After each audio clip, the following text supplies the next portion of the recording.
Hola, buenas tardes, buenos días, buenas noches. Aquí estamos otra vez en Félix Física para terminar este curso de fluidos, hablando de la ecuación de Bernoulli y algunas aplicaciones como lo es la sustentación. Activémonos, vamos a comenzar. Primero hay que hablar un poco sobre la ecuación de Bernoulli, que en un fluido ideal con un régimen de circulación por un conducto cerrado, la energía que posee un fluido permanece constante a lo largo de todo su recorrido. ¿Qué energías vamos a tomar en cuenta? Básicamente las energías mecánicas, la energía cinética por unidad de volumen, la energía potencial gravitatoria por unidad de volumen y la energía debida a las presiones. Esa suma en cada sector de toda la tubería debe ser la misma.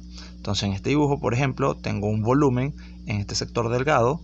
Esa energía total en este sector debe ser igual a este sector un poco más grueso. Solo es aplicable a los fluidos isentrópicos, es decir, cuando los efectos de los procesos irreversibles como la turbulencia y los procesos no adiabáticos como la radiación o el calor son despreciables. Ahora vamos a hablar del teorema de Torricelli, que es una aplicación del principio de Bernoulli y estudia un flujo de un líquido contenido en un recipiente a través de un pequeño orificio bajo la acción de la gravedad. Entonces la velocidad de ese flujo que sale del orificio es la que tendría un cuerpo en caída libre a partir de la altura en la que se encuentra la superficie del líquido dentro del recipiente. Si analizamos la ecuación de Bernoulli, la energía del fluido en la zona donde tenemos denotado A1, esa área, debe ser igual a la energía en el orificio. Ahora, como se supone que el área del orificio es muy pequeña en comparación con el área transversal del recipiente, se considera entonces que la velocidad con la que está bajando el líquido, la superficie en este recipiente, es cero, se desprecia. Y la presión en ambas superficies, tanto en el área 1 como en el área 2, son las mismas, por lo cual se simplifican. Y tomando en cuenta que estamos hablando del mismo fluido, la ecuación que queda es esta al final, donde h es la altura desde el orificio hasta la superficie del líquido donde estaba inicialmente. Otro estudio importante que se realiza en los fluidos de movimiento es lo que llaman el tubo de Venturi, que se debe a lo mejor conocido como efecto Venturi, que dice que en un fluido en un movimiento dentro de un conducto cerrado disminuye su presión cuando aumenta la velocidad al pasar por una zona de sección transversal menor, y de eso trata esta imagen que tenemos acá. Entonces tenemos que el área 1 es mayor que el área 2, o el área 2 es menor que el área 1, entonces la velocidad en 2 es mayor que la velocidad en 1. En consecuencia, la presión en 2 es menor que la presión en 1. Si no entendiste esta trabalengua, repasa esto que te tengo en este recuadro y repasa la ecuación de Bernoulli. Una aplicación del tubo de Venturi es lo conocido como el tubo Pitot. Es un sistema de tubos donde se aprovecha el efecto Venturi para establecer la velocidad de un flujo a través de la medición de la diferencia entre la presión de estancamiento, PS, y la presión del fluido en movimiento, P1 en este caso. Analicemos este diagrama. Para lo cual vamos a asumir que la diferencia de alturas entre ambos tubos es despreciable. En realidad esto es un tubo muy pequeño y para efectos prácticos la altura es la misma. Ahora, la presión de estancamiento se debe a que este tubo que está abierto, esta sección del tubo que está abierto, se llena de aire, impidiendo que el aire siga entrando. Así que el fluido dentro de este tubo es cero, sin velocidad alguna de movimiento. Mientras que en el otro tubo que hay aire, el aire no está entrando, simplemente está circulando por este orificio donde tengo señalada la V. Ahora, cuando analizamos la ecuación de Bernoulli en estos dos tubos, tenemos diferentes presiones. De un lado está la presión de estancamiento y del otro lado está la presión debido al fluido en movimiento con cierta velocidad. Por cierto, en donde el fluido se está moviendo, la velocidad va a ser mayor. Esa diferencia de presión que se puede medir, ahorita más adelante le voy a decir que se usa para medir esta diferencia de presión, nos puede ayudar a establecer la velocidad del fluido en movimiento. Este sistema se utiliza, por ejemplo, para determinar la velocidad de los aviones mientras están en vuelo, algo muy interesante. Ahora vamos a hablar de la sustentación de los aviones. que se puede entender con dos enfoques. Uno es con lo que estamos estudiando ahorita, que es fluidos. y el perfil, cómo está diseñada el ala. La curvatura del perfil de las alas, por lo menos mayor en la ala superior de los aviones comerciales, genera un arrastre del fluido, aumentando la velocidad de las partículas que están más cerca del ala. El arrastre lo hacen las partículas que están más lejos del ala. Como la superficie es mayor, las que están más cerca tienden a moverse más rápido para llegar hasta el otro lado con sus vecinas.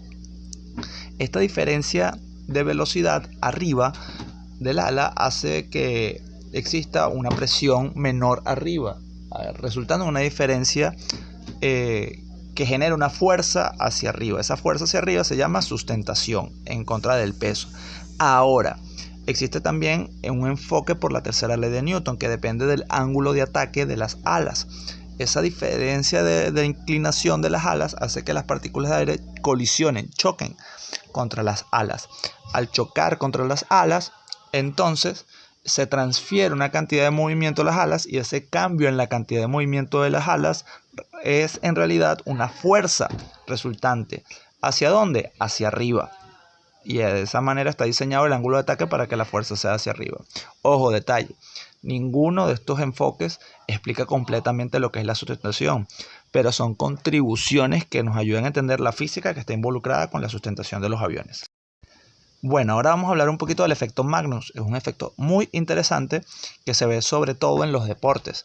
En el fútbol hay un tiro libre súper famoso de Roberto Carlos, un futbolista ya retirado de Brasil, que en un mundial hizo un chute que hizo una curvatura genial. En el béisbol se utiliza para lanzar la curva y el slider.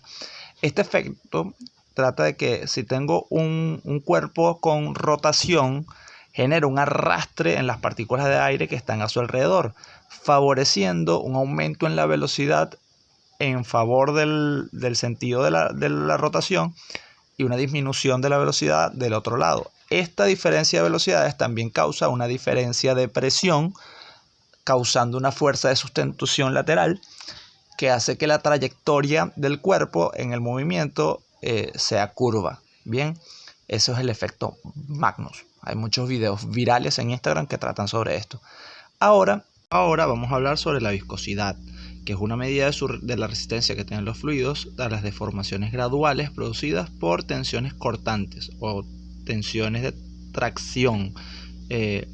Emerge de las colisiones entre las partículas de un fluido que se mueven en diferentes velocidades, provocando una resistencia a su movimiento. Entonces, si tenemos un fluido que va por una superficie, evidentemente las partículas de fluido que están más lejanas a la superficie se van a mover más rápido que las que están más cerca de la superficie. La medición de la viscosidad se hace con viscosímetros o reómetros. La parte de la física que estudia esto se llama reología. La unidad física que se utiliza para medir la viscosidad en el sistema internacional es el pascal por segundo, no entre segundo, por segundo. Y en el sistema sexagesimal se utiliza el poise, que es igual a 10 a la menos 1 pascales por segundo. Ahora, con todo esto ya visto, vamos a abordar un problema. En la figura se muestra un recipiente que contiene agua, de tal manera que la distancia al fondo con respecto a la superficie del agua es de 1 metro. Si 80 centímetros de la superficie se hace un pequeño orificio en la pared del recipiente, determina la velocidad con la que sale disparada el agua y la distancia que alcanza el agua. Ahora bien, primero los datos. La altura 1 es 1 metro y la altura 2, 80 centímetros. Con respecto a la superficie, medido esto. Para determinar la velocidad usamos el teorema de Torricelli. Simplemente se sustituye la ecuación, se colocan los valores, recordando que la altura con respecto a la superficie es de 80 centímetros o 0,8 metros. Ahora, para determinar la distancia recorrida necesitamos el tiempo, porque es un movimiento, en el lanzamiento de proyectiles, el movimiento horizontal es un MRU, movimiento rectilíneo uniforme. Para determinar el tiempo, entonces nos vamos a la caída del agua, que utilizamos esta ecuación de movimiento rectilíneo uniformemente variado, sustituyendo la aceleración por la gravedad. Despejamos el tiempo y nos da 0,2 segundos. Ahora, ya con el tiempo y la velocidad, sustituimos en la ecuación de movimiento rectilíneo uniforme y ya tenemos la respuesta. Ahora te dejo planteado este problema. Suscríbete y dale pausa. actívate. Aquí en las tarjetas tienes toda la información que he estado publicando. Muchas gracias a todos. Ya cuando estoy publicando este video son más de 500 suscriptores. Estamos comenzando apenas. Esta es la primera unidad que estoy completando para la física. Aquí abajo tienes el Instagram para que nos sigas en Instagram con las publicaciones que hacemos diarias sobre curiosidades de física. También tenemos el Patreon si quieres colaborar con nosotros, y tienes más datos todavía. Cuídate mucho, comparte esta información. Física para todos, quiero que aprendan física, matemática, cualquier comentario, estamos a la orden. Chao, chao, cuídense.